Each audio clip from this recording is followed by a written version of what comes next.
Kalau sekolah formal itu sudah jelas yang sekolah yang memang baik itu negeri ataupun swasta yang memiliki kurikulum yang sudah ditentukan oleh pihak sekolahan. Jadi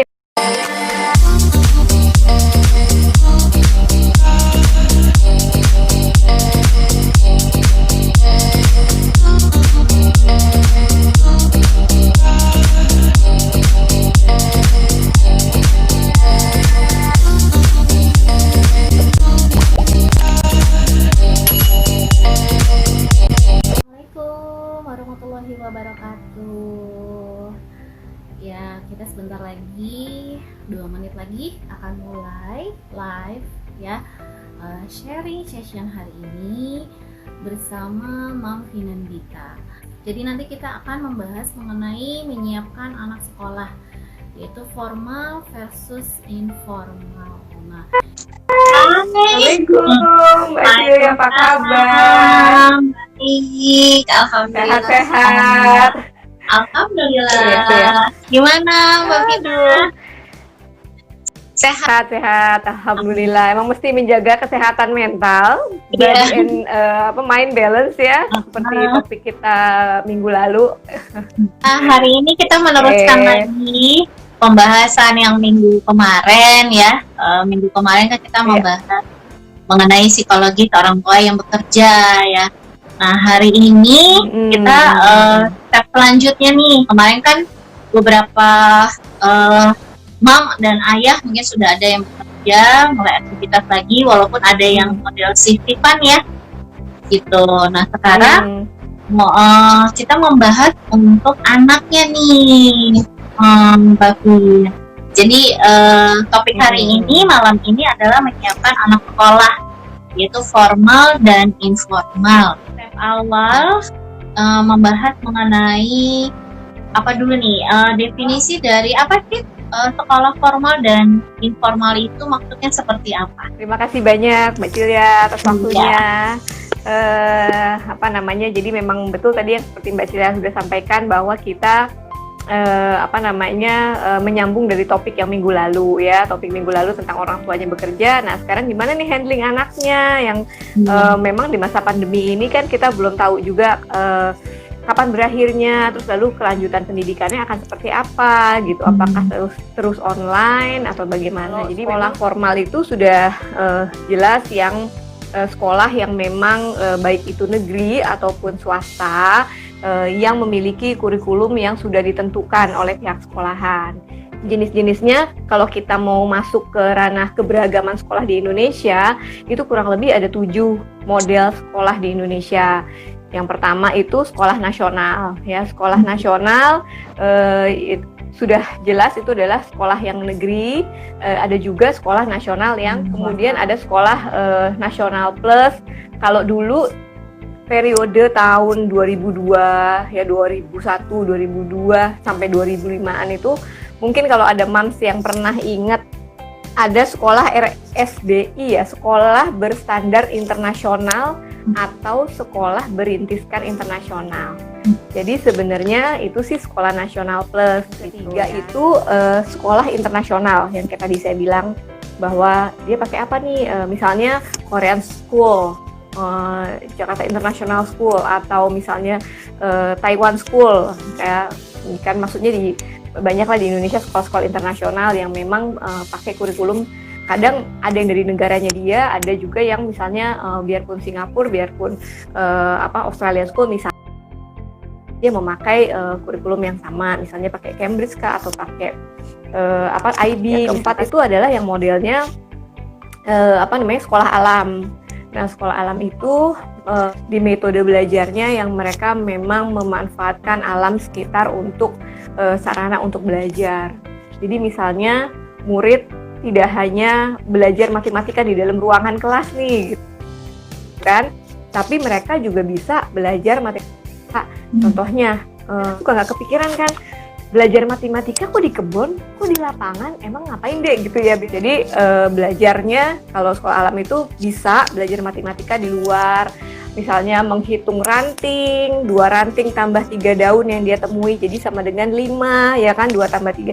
Jadi konsepnya seperti itu. Terus permainannya juga mereka memanfaatkan lingkungan sekitar gitu ya. Apakah pakai kayu-kayu yang dibuat ayunan, ataukah dia pakai bahan-bahan bekas, jadi memanfaatkan alam.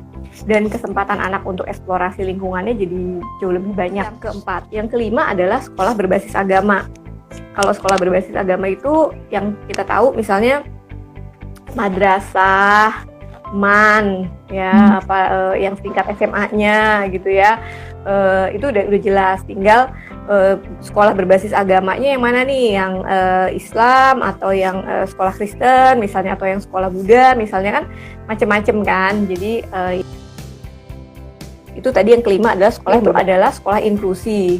Sekolah inklusi yang memang tinggal nanti dia gini, sekolahannya itu dia sekolah yang sebenarnya pakai kurikulum nasional tapi menerima anak kebutuhan khusus. Nah, itu dia namanya sekolah inklusi. Ataukah memang nanti tinggal di kurikulumnya saja yang dikembangkan, apakah memang dia menggunakan kurikulum yang dikombinasi. Itu bisa juga. Biasanya kalau sekolah inklusi di kurikulumnya itu mereka mengkombinasikan dengan kegiatan kemandirian anak. Jadi dibatasi tuh dalam satu kelas misalnya katakanlah ada 30 atau 25 murid.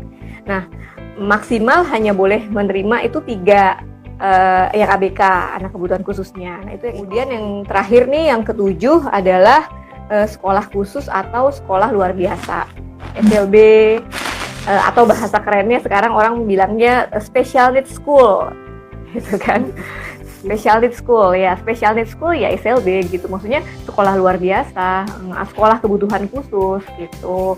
Tinggal nanti biasanya kalau dia misalnya gini, SLB misalnya ada yang negeri, ada juga yang swasta. Nah, biasanya swasta suka pakai nama sekolah kebutuhan khusus, sekolah special needs school, itu tinggal penyebutan namanya aja sih.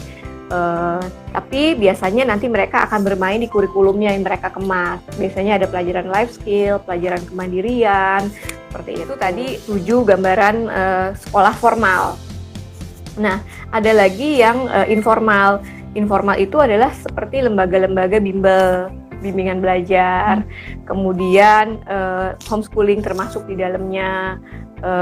Kenapa? Karena homeschooling itu memang kan kendali penuhnya di orang tua ya. Artinya walaupun pada akhirnya nanti bukan orang tuanya yang ngajar gitu ya, misalnya orang tuanya hire guru dari luar untuk ngajar, tapi kan tetap orang tua yang turut merancang kurikulumnya, ini mau akan seperti apa nih, anak saya bakat minatnya seperti apa yang bisa dikembangin melalui homeschooling gitu. Jadi kalau homeschooling itu dia masuk ke pendidikan luar sekolah gitu, tapi tetap nanti at the end anak itu bisa ikut ujian gitu.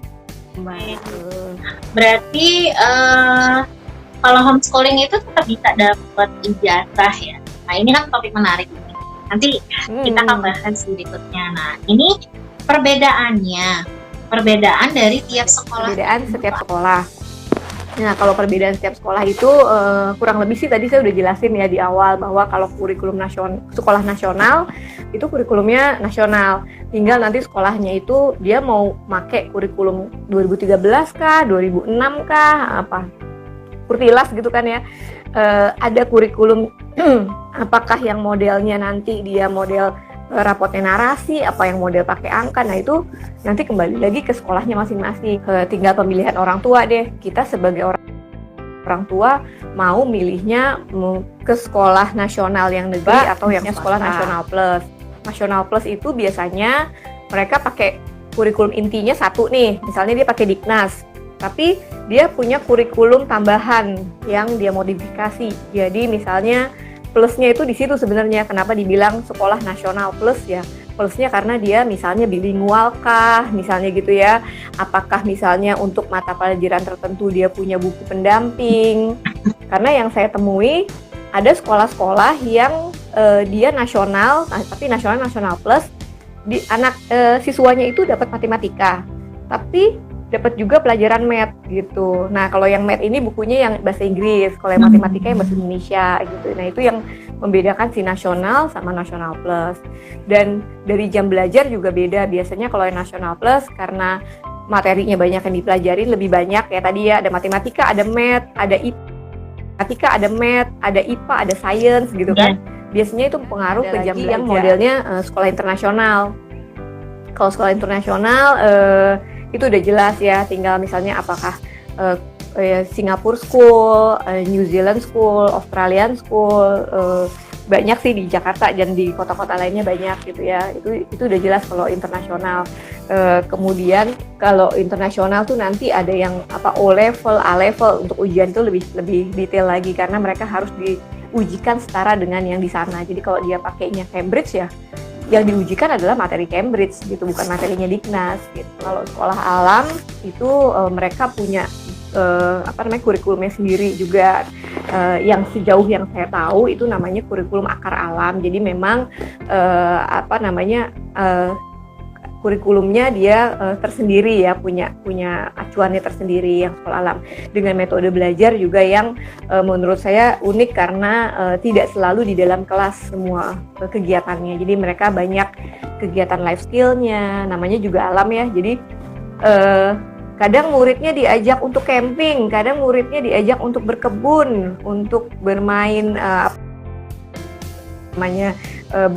beternak, mengenal tentang peternakan. Jadi benar-benar untuk yang berbasis agama tadi udah jelas, yang sekolah Islam, sekolah Kristen, sekolah Buddha, dan memang penekanan agamanya itu pasti lebih banyak di sekolah itu gitu ya. Jadi misalnya Islamic School, misalnya apa XXX Islamic School, nah ataukah Christian School, XXX Christian School, XXX Christian School misalnya ya. Jadi pasti akan bobot mata pelajaran agama itu. Kalau sekolah inklusi itu dia yang terima anak kebutuhan khusus. Jadi komposisi antara murid reguler sama murid yang ABK-nya itu ABK-nya itu 3, biasanya maksimal hanya 3 murid di dalam satu kelas. Dan memang kalau sekolah inklusi biasanya disyaratkan untuk ada guru pendamping anak. Biasanya disebut dengan GP atau GPK, guru pengganti. Terakhir adalah yang sekolah kebutuhan khusus atau special needs. Jadi kalau di sekolah kebutuhan khusus ya memang pure dia terimanya hanya ABK, nggak terima anak reguler gitu. Dan biasanya untuk masuk di sekolah kebutuhan khusus itu memang harus melalui tahap assessment. Jadi karena kita nggak bisa terima semua anak yang kayaknya ini kebutuhan khusus, nggak bisa kayaknya gitu, berdasarkan apa gitu. Harus ada assessmentnya dulu gitu. Kadang-kadang ada juga saya pernah nemukan parents yang gini, anak saya nggak bisa ini, nggak bisa itu, nggak bisa ini gitu kan. Terus berdasarkan apa Bu? Enggak, berdasarkan ini aja, saya bandingin sama kakaknya, saya bandingin sama ini. Nah kalau cuma berdasarkan perbandingan nggak bisa, jadi harus melalui misalnya assessment dengan psikotes. Gitu. Itu gambaran untuk sekolah-sekolah yang formal. Ya kalau informal nanti kita bisa bahas selanjutnya. Yang saat ini ya, Insya Allah udah tidak bingung lagi ya. Sudah bisa lebih detail lagi mendengar penjelasannya, sudah tidak ragu lagi, dan sudah bisa mempersiapkan lebih matang lagi untuk anaknya memasuki sekolah informal atau formal. Mungkin ada. Lalu bagaimana dengan pembahasan selanjutnya? Para mom dan ayah bisa menyaksikan video part keduanya. Kita akan membahas mengenai kurikulum dari homeschooling serta bagaimana pembagian dari peran ayah dan ibu dalam metode homeschooling.